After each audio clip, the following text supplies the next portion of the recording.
Okay, ready? 1, 2. Ready? Go. Dum da da da da da da dum bum bum ba dum bum ba da da da da da dum ba dum bum bum ba dum da dum ba dum bum bum bum bum ba dum bum bum bum ba dum ba da bum bum ba da da da da dum bum bum ba da dum bum bum bum bum bum ba da da dum. Couple more times, right? Hi, my name is Rick Vukmanik and I am the director of Kolikla Marian, a Croatian folk dance group in Steelton, Pennsylvania. The group was formed in 1954 with the kind of idea of preserving and promoting Croatian folk dance, Croatian folk music, and helping young people in the community learn something about their cultural heritage. I think it's really interesting to learn about my ancestors and where we're from.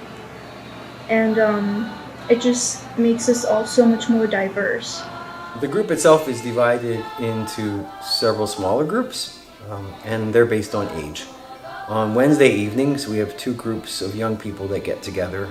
Most of their focus is on learning basic folk dances and basic steps that can be found in those folk dances, as well as learning some simple games that kids might have played in Croatia and some songs that young people might have sang. On Sundays, we have practice in the afternoon with the high school kids and college kids. And that group focuses on a lot more singing, some more complicated dancing, and actually learning some traditions that are related to the songs and dances that they're performing.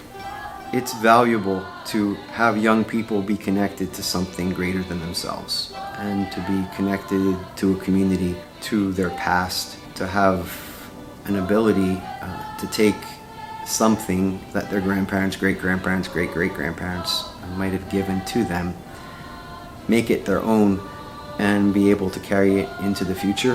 Having this, like the dancing and the instrument playing, is just something that connects me to the people that I've known my whole life.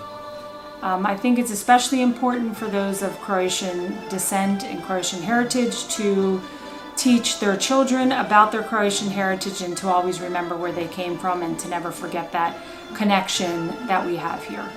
So the Kolikla Marian was founded in January of 1954. A young Franciscan priest came to Steelton in 1953 from Croatia. When he came to Steelton, he saw that although there was some culture being preserved, it was being lost. They came up with this idea of creating a folk dance and folk song group here at the parish. They took the name Marian because 1954 was declared a Marian year by the Catholic Church. And Kolo because Kolo means circle or wheel, and it's the basic dance in Croatia. Over time, when I was in high school, I started to help teach the junior group. Then when I graduated from high school, I had the opportunity to travel to Croatia, and a whole other world was opened up to me, and I saw that kind of what I thought I knew about Croatian folk dancing was actually pretty limited. And while I was there, I got a bunch of resources.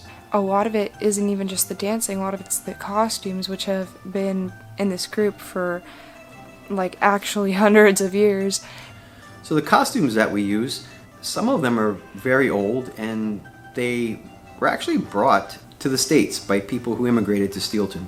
But when I was able to travel to Croatia kind of repeatedly over the years, I started collecting costumes. I started collecting fabric and materials to make costumes.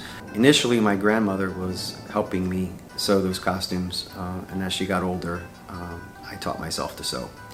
I never wanted it to be kind of like a museum piece that sat on a shelf and got dusty and rotted. Anything that I ever bought, we used and sometimes abused, and I think that's what it's meant for. The group itself was founded in 1954, so this is actually the 70th year.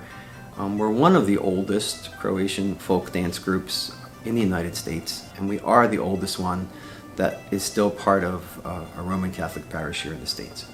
It's kind of fascinating that Kolikla was able to thrive for 70 years and that it's actually still in existence, because the odds would say that we actually shouldn't exist.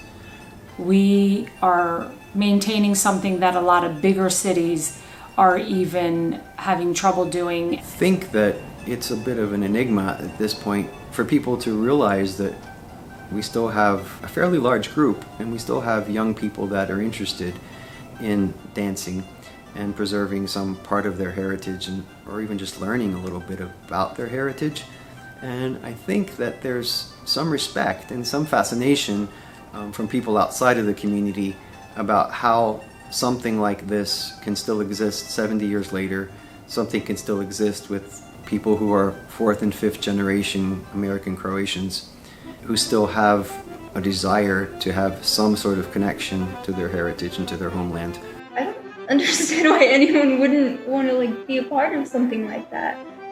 So thinking about the future is a good question, and it's something that I had to ponder pretty deeply and confront face to face. Last year, around the time of the concert, I was diagnosed with cancer, and I had to think about, have I successfully kind of shared the knowledge that I have so that others can use that, and so others can make sure that the group carries on.